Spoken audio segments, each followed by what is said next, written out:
ओम नमः शिवाय। शिवजी सदा सहाय। ओम नमः शिवाय। गुरुजी सदा सहाय। रुद्र संहिता के पार्वती खंड का 22वां अध्याय। श्री शिव की आराधना के लिए पार्वती जी की दुष्कर तपस्या। ब्रह्मा जी कहते हैं, देव ऋषि, तुम्हारे चले जाने पर प्रफुल्लित हुई पार्वती ने महादेव जी को तपस्या से ही साध्य माना और तपस्या के लिए ही मन में निश्चय किया। तब उन्होंने अपनी सखी जया और विजया के द्वारा पिता हिमाचल और माता मैना से आज्ञा मांगी। पिता ने तो स्वीकार कर लिया, परंतु माता मैना ने स्नेहवश अनेक प्रकार से समझाया और घर से दूर वन में जाकर तप करने से पुत्री को रोका। मैना ने तपस्या के लिए वन में जाने से रोकते हुए माँ बाहर न जाओ ऐसा कहा। इसीलिए उस समय शिवा का नाम उमा हो गया। मुनि, शैलराज की प्यारी पत्नी मैना ने रोकने से शिवा को दुखी हुई जान अपना विचार बदल दिया और पार्वती को तपस्या के लिए जाने की आज्ञा दे दी। मुनि श्रेष्ठ माता की वह आज्ञा पाकर उत्तम व्रत का पालन करने वाली पार्वती ने भगवान शिव का स्मरण करके अपने मन में बड़े सुख का अनुभव किया। माता पिता को प्रसन्नता पूर्वक प्रणाम करके शिवा के स्मरण पूर्वक दोनों सखियों के साथ वे तपस्या करने के लिए चली गई। अनेक प्रकार के प्रिय वस्त्रों का परित्याग करके पार्वती ने कटी प्रदेश में सुंदर मूंछ की मेखला बांध शीघ्र ही वल्कल धारण कर लिए। हार का परिहार करके उत्तम मूर चर्म को हृदय से लगाया। तत्पश्चात वे तपस्या के लिए गंगावतरण गंगोत्री तीर्थ को चली गई, जहाँ ध्यान लगाते हुए भगवान शिव ने कामदेव को दग्ध किया था। हिमालय का वह शिखर गंगावतरण के नाम से प्रसिद्ध है। वही परम उत्तम श्रृंग तीर्थ में पार्वती ने तपस्या प्रारंभ की। गौरी के तप करने से ही उसका गौरी शिखर नाम हो गया। मुनि, शिवा ने अपनी तप की परीक्षा के लिए वहां बहुत से सुंदर एवं पवित्र वृक्ष लगाए जो फल देने वाले थे। सुंदरी पार्वती ने पहले भूमि शुद्ध करके वहां एक वेदी का निर्माण किया। तदनंतर ऐसी तपस्या आरंभ की जो मुनियों के लिए भी दुष्कर थी। वह मन सहित संपूर्ण इंद्रियों को शीघ्र ही काबू में करके उस वेदी पर उच्च कोटि की तपस्या करने लगे। ग्रीष्म ऋतु में चारों ओर दिन रात आग जलाए रखकर वे बीच में बैठती और निरंतर पंचाक्षर मंत्र का जप करती रहती थी।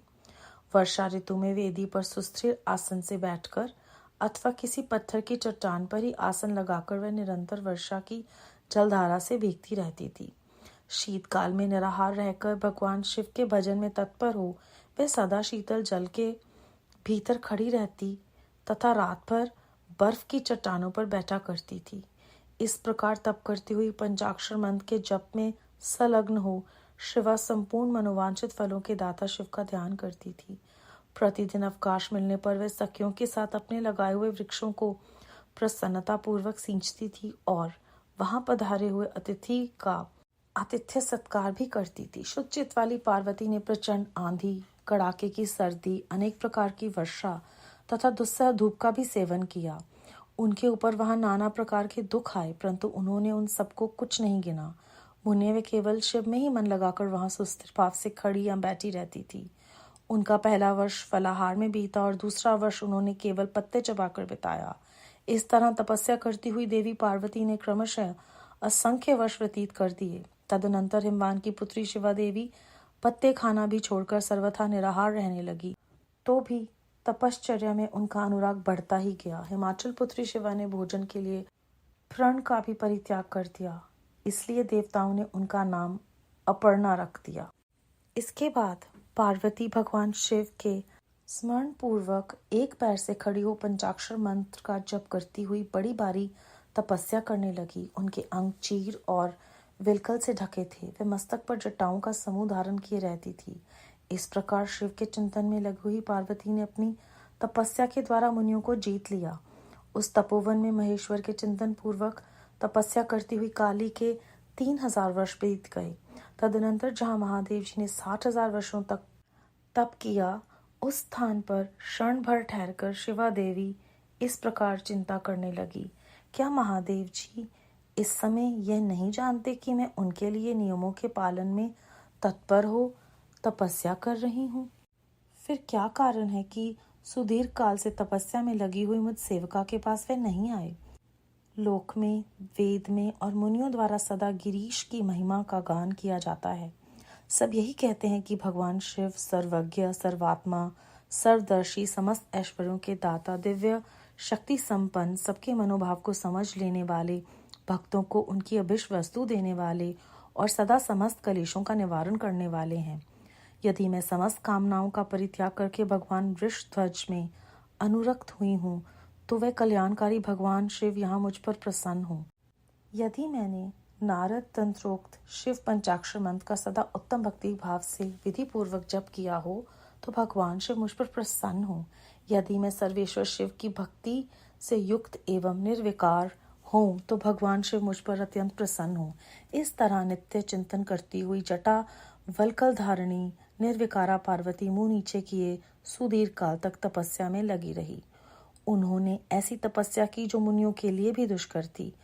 वहां उस तपस्या का स्मरण करके पुरुषों को बड़ा विस्मय हुआ। महर्षि पार्वती की तपस्या का जो दूसरा प्रभाव पड़ा था, उसे भी इस समय सुनो। जगदम्बा पार्वती का वह महान तप परम आश्चर्यजनक था, जो स्वभावतः ही एक दूसरे के विरोधी थे। ऐसे प्राणी भी उस आश्रम के पास जाकर उनकी तपस्या के प्रभाव से विरोध रहित हो जाते थे। सिंह और गौ आदि सदा रागादि दोषों से संयुक्त रहने वाले पशु भी पार्वती के तप की महिमा से वहां परस्पर बाधा नहीं पहुंचाते थे। मुनि श्रेष्ठ, इसके अतिरिक्त जो स्वभावतः एक दूसरे के वैरी हैं, वह चूहे, बिल्ली आदि दूसरे जीव भी उस आश्रम पर कभी रोष आदि विकारों से युक्त नहीं होते थे। वहां के सभी वृक्षों में सदा फल लगे रहते थे। भांति भांति के तृण और विचित्र पुष्प उस वन की शोभा बढ़ाते थे। वहां का सारा वन प्रांत कैलाश के समान हो गया था। पार्वती के तप की सिद्धि का साकार रूप बन गया था। अध्याय 22 समाप्त। इस अध्याय में हमने फिर से जाना कि माता पिता की आज्ञा के बिना माता पार्वती ने भी यह निश्चय किया कि वह तप पर नहीं जाएंगी, और बड़े आदर पूर्वक उन्होंने माता पिता को प्रणाम करके ही अपनी इस तपस्या की जो यात्रा है उसे प्रारंभ किया। तो हमें फिर से वही आदर सत्कार का जो मार्ग है वो इस अध्याय में परमात्मा सिखा रहे हैं। उसके बाद हमने ये भी जाना कि इतनी विपरीत अवस्थाओं में भी उन्होंने निरंतर पंचाक्षर मंत्र का जप किया, और गर्मी में, सर्दी में, बर्फ में वो अपने दृढ़ निश्चय पर टिकी रहीं, और जो भी उन्हें खाली समय मिलता था उसमें उन्होंने वृक्षों को सींचा। वहां आए हुए अतिथियों को भी उन्होंने आदर सत्कार दिया। तो धरती के लिए या हमारे पर्यावरण के लिए वृक्षों का जो महत्व है वो श्री शिव पुराण में बार बार आता है, अनेकों जगह आता है, हमें प्रेरणा देने के लिए कि हमारा इस धरती माँ की प्रति भी एक कर्तव्य है। उसके अलावा नाम लेने के समय के साथ साथ हमें अपने आसपास आदर सत्कार करना नहीं भूलना चाहिए। अपने जो भी हमारे फर्ज हैं उन्हें नहीं भूलना चाहिए, और संस्कारों को नहीं भूलना चाहिए। हम सच में कितने भाग्यशाली हैं कि महाशिव हमें बिना तपस्या के कितने आसानी से मिल गए। कहाँ माता पार्वती जी ने कितना कठोर तप किए, असहे दुख सहे और हार नहीं मानी। और क्योंकि उन्होंने खाना पीना, जल और पर्ण का भी त्याग कर दिया, इसलिए उनका नाम अपर्णा रखा गया, इसका जिक्र है। और जब उनकी माता ने उन्हें मना किया कि तुम्हें नहीं जाना है तपस्या के लिए, तो उन्हें बुलाते हुए उन्होंने कहा उमा मत जाओ, तो वहाँ से उनका नाम उमा पड़ा। तो इस अध्याय में हमने उनके दोनों नामों के बारे में भी जाना कि ये नाम उनके कैसे पड़े हैं।